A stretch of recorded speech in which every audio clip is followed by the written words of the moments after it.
Ooh, as an HR pro, I've been in hundreds of salary negotiations, and I can tell you this, for a lot of people, the negotiation is over before it even starts. It has nothing to do with their qualifications, their experience, or their interview skills. It's because of their car payment and their credit card debt. I know this because it happened to me.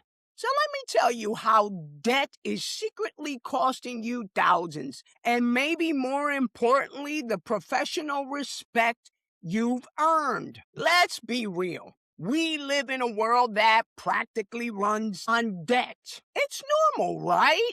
That shiny new car seat, car that eats up 1/3 of your take-home pay. Hey, that's just the price of reliability. I need reliable transportation. These credit cards you float for your gas and grocery until your next paycheck. You just call it the managing cash flow. We tell ourselves these little stories to feel better about those financial pressures we're living in.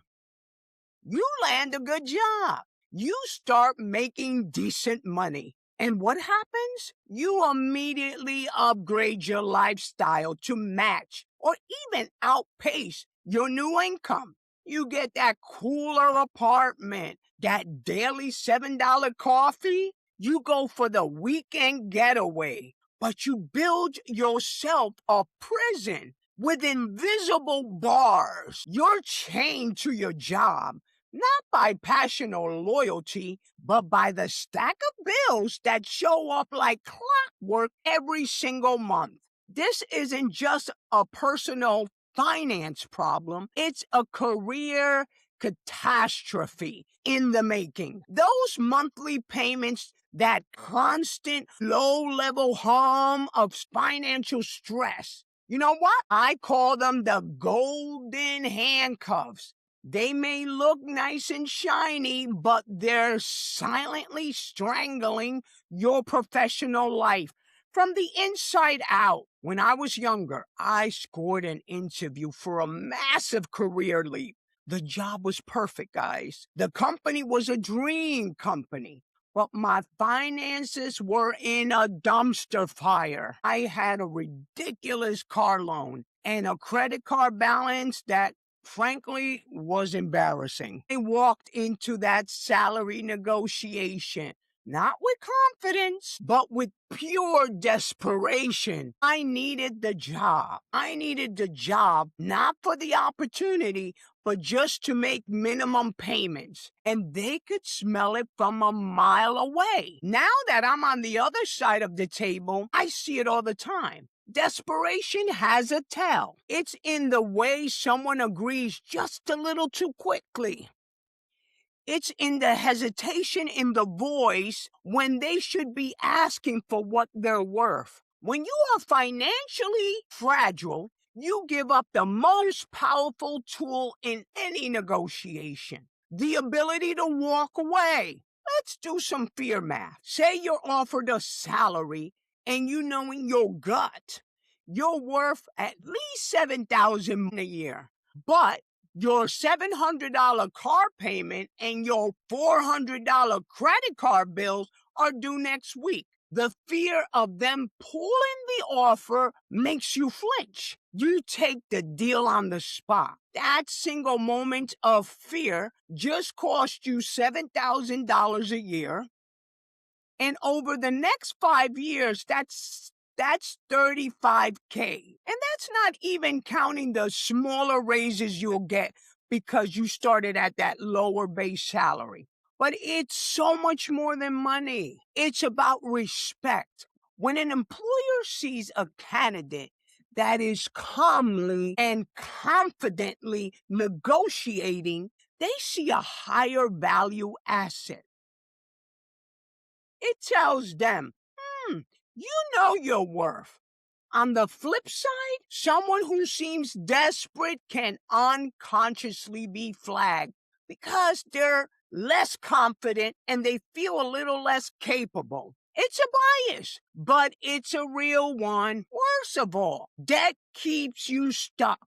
It's the anchor that keeps you in a job you hate, or even worse, in a company with a toxic culture, but you feel you can't afford to take a chance on that promising startup that you want to build. You can't quit. That psychological weight that you can't make that bold career move. Your career is flatline because you're not free. If this is hitting a little too close to home, I need you to listen to me. You're not a bad person. You're just stuck in a bad system. It's not easy. I'm not going to lie to you. But you have to make a move today. Change your mindset. Change that mindset. First thing first, you decide it right now that you're done being a victim of your finances. Get mad at your debt. Seriously, name it. Yeah, I said it, name it. See it for what it is, the enemy that is actively stealing your future. There's that Proverbs, the borrower is a slave to the lender. It's time to rebel, guys. This start by looking the enemy in the eyes and saying, you need to get behind me. And now you're making the choice. You're starting over. You need to write down every single dollar you owe. Stare at the total, no matter how much it makes your stomach churn. This number does not define you. It's the number you're about to destroy. Step 2, the car breaks down. The dishwasher floods the kitchen, and you're forced to reach for the credit card, digging in a hole a little deeper. We have to break the cycle. Your first mission is to save a small starter emergency fund. I know back in the day it was $500, but now minimum, it's $1,000 to $3,000. Don't look at me that way, but we all know we got to do it. So work on it. Work on from $1,000 to $3,000. This money is not for paying off your debt now. This money is you're putting away in a separate bank account that is difficult to get to, so that if you really get hit with an emergency, you have that cushion. This is a real life financial, and I'm telling you, you'll get peace once you have that little cushion. Step 3, budget. Start your budget. I know the word budget makes people cringe, but the budget isn't the straitjacket. It's your plan for freedom. It's you telling your money where it goes instead of wondering where it all went. It's simple. List your monthly take-home pay, then cover your 4 walls: food, utility, housing, transportation. I will say that again, write it down. Food, utility, housing, and transportation. After that, list all your other expenses and minimum debt payments. Be brutally honest. Whatever is left over, use it to attack your debt. But make sure you're tied, don't forget that. For the next few months, you have to be ruthless. Listen to me.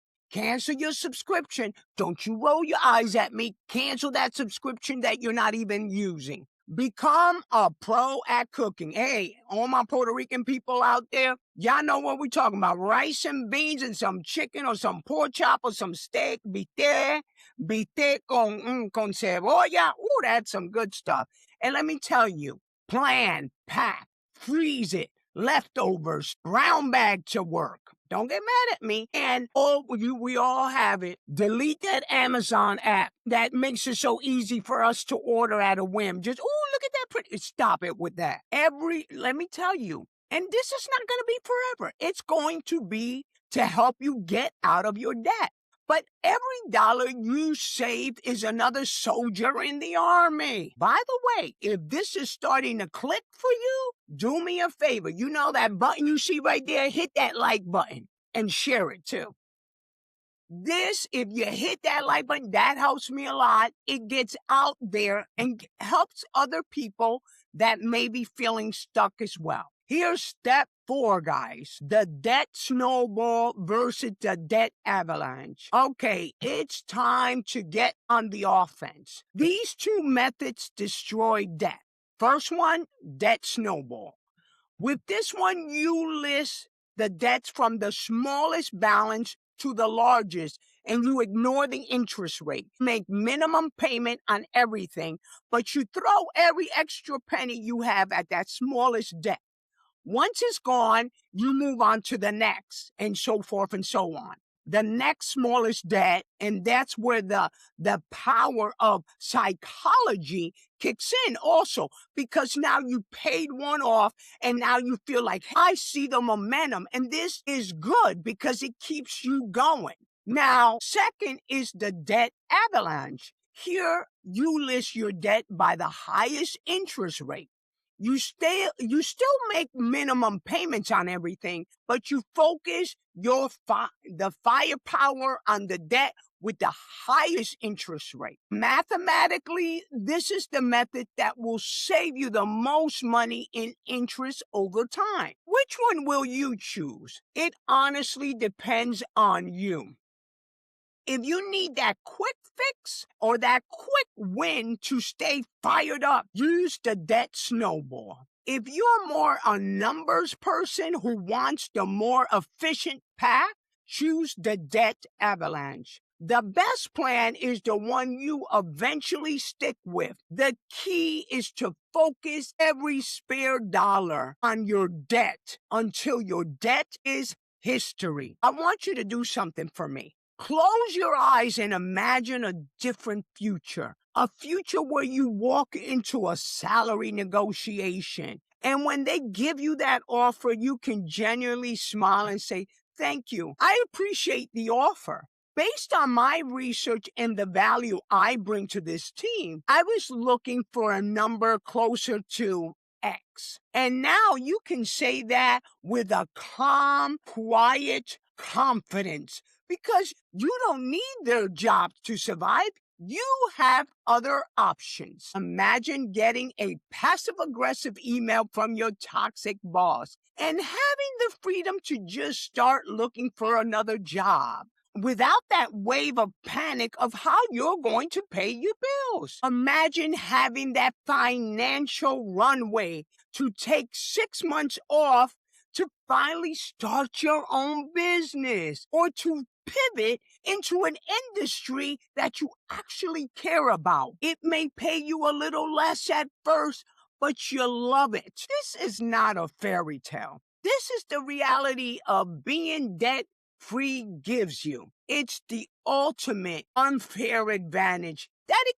gives you. Let me tell you, it gives you something no job can guarantee. You have control over your own life. You can sleep at night. You can tithe. You can feed the hungry. You can help those. But right now you can't because you're drowning in debt. Your debt is so much more than just the numbers on the spreadsheet. It's that heavy, heavy weight, that oppression that's holding you down and your career. Getting rid of it is not just about the money. It's about the professional respect and the freedom that you get to choose your own path.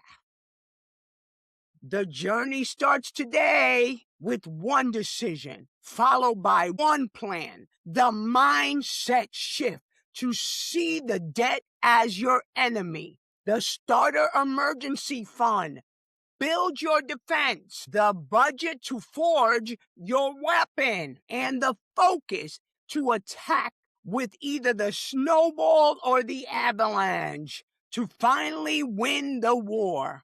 The discomfort of the fight is just temporary, guys. The freedom you earn is permanent. This is about taking your future back. You can absolutely do this. To help you get it going, I put a budget debt tracker template below. Check out the links below in the description and leave a comment. I'm gonna be debt-free and I'll be in agreement with you. Because remember, guys, we are blessed by the best and you deserve better and you will have better. This is your time. This is your day. And this is not a coincidence. Make sure you share with someone and watch my next video. And I'll see you in my next one. Fight!